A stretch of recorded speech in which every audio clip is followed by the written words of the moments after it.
Pour la bande originale du jeu, on a essayé d'être... For the soundtrack of the game, we tried to be very close to what is done in film. We were constantly asking at each place in the game, why are we putting music here? What is it going to say? So we focused the music on active and supports the character's arc. I'm sorry, honey. I'm sorry. I'm sorry. You know I love you, don't you? You know I love you. We make games that are very narrative. We're really into interactive drama, so the soundtrack also had to go in that direction, supporting the three characters' very different stories.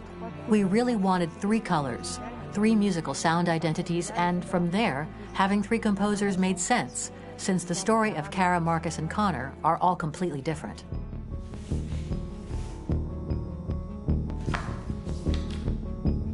You recognize him? It's Carlos Ortiz. For Connor, we wanted a soundtrack that could be very cold and very mechanical, very machine-esque somehow. For Kara, we wanted a soundtrack that would be very moving and emotional. It was about the quest for identity, but it was also a journey about love and empathy. And for Marcus, we wanted something epic, something that would really represent the grand aspect of his quest. And we were very fortunate to find three incredibly talented composers, and working with them has been a dream, honestly.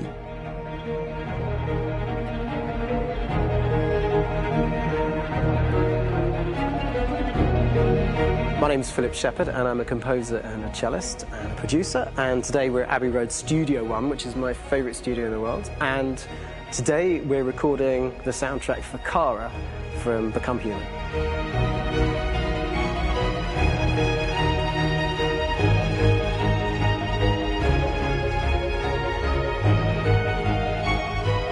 So when I compose a big project, I often travel just to kind of get out, and get some fresh air and some inspiration.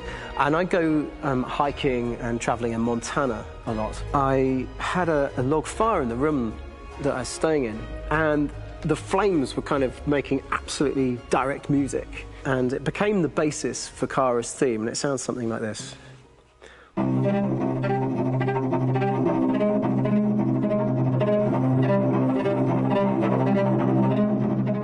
Now, over the top of that, I found a little theme that just seemed to fit over the top, which is taking Kara's name, Kara, Kara, and just using like a two-syllable motif, and it sounds like this. We're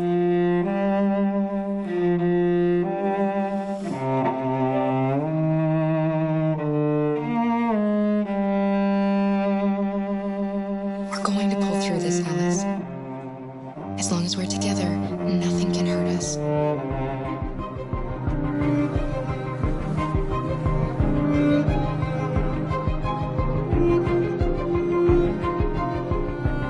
And all the time that's fitting over it.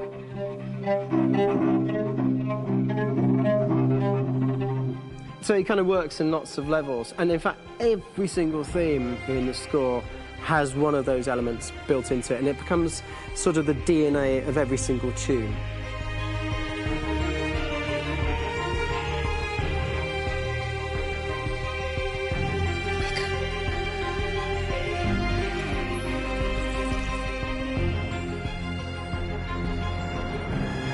For me, writing this theme for Kara, I actually had to tap into what it feels like to be a father to daughters.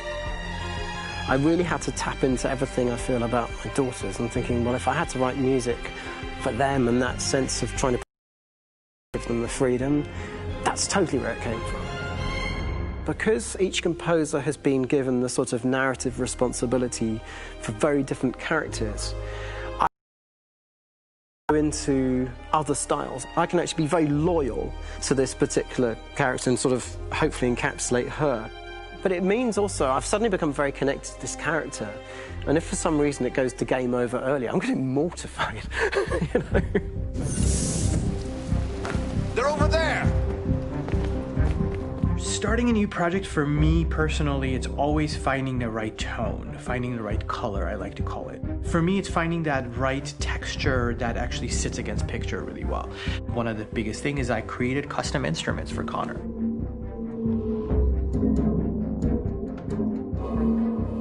I pulled out all my vintage synthesizers to be able to capture this robotic person, if you will. My approach to all of these custom instruments is that I hear the sound in my head. And either I could just come into the piano and just be like, all right, so I'm going to just get on the computer and just create it. I rather be able to play these instruments physically. Oh, that's nice. You can do that.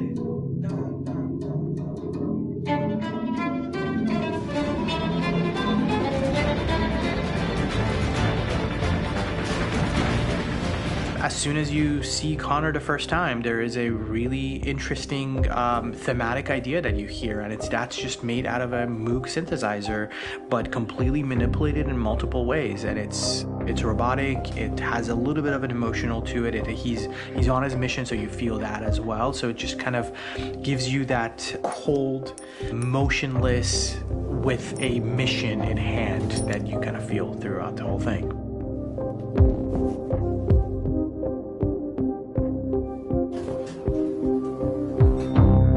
Because the music evolved, one of the things that I was very weary and I was very kind of focused on was the way that the music has to evolve. So my idea behind it was that Connor is a singular android that could at any point become a deviant or could actually stay as an android. So I created a more or less an Connor theme, and then I was able to just manipulate it in different aspects of it. Is everything okay, Lieutenant? Chris was on patrol last night. He was attacked by a bunch of deviants. I'm a human being writing for a robot, and throughout Connor's journey, he meets someone, he meets a partner. So how do you deal with a robot feeling? And I've met a partner that I'm gonna work with, or all of a sudden he sees a dead body. Does this robot have an imagination? Does this robot have a feeling? And if yes, how do you translate that into non-emotional music? So it basically at any point I was just like, I can't do this, and then I just do it. Property was damaged and fires continue to rage in several major districts across the city. Some people are asking, have androids become a threat to our security?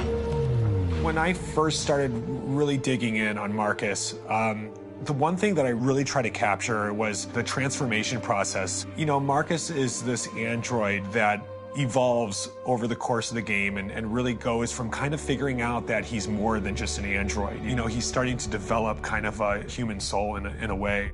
Try to imagine something that doesn't exist, something you've never seen.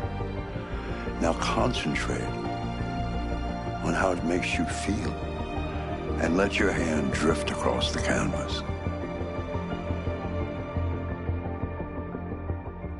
The other side of Marcus that I really latched onto was that he almost became a savior for a lot of the other androids in the game. So when I started developing the theme for Marcus, I really made it like a church hymn.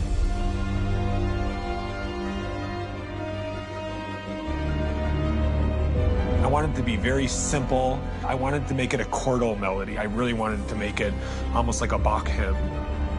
The tough thing with that is it had to be recognizable.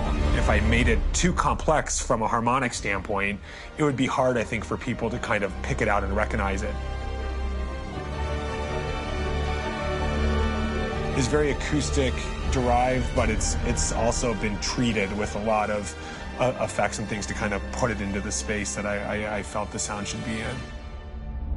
It can be beautiful, it can be haunting, it can be extremely powerful from an action standpoint, and I'm really happy with the way it turned out. The music is there, but it's subliminal and it's emotional, and people are feeling it, and it's not distracting. And that's tricky with a game like this, where you have to have a lot of ins and outs like that, where the music kind of has to get in and out of these moments. This is a war we're fighting with the humans. If we fail, they'll destroy us. I think the game's been put together so well where I just wanted to make sure that I wasn't ruining the emotion.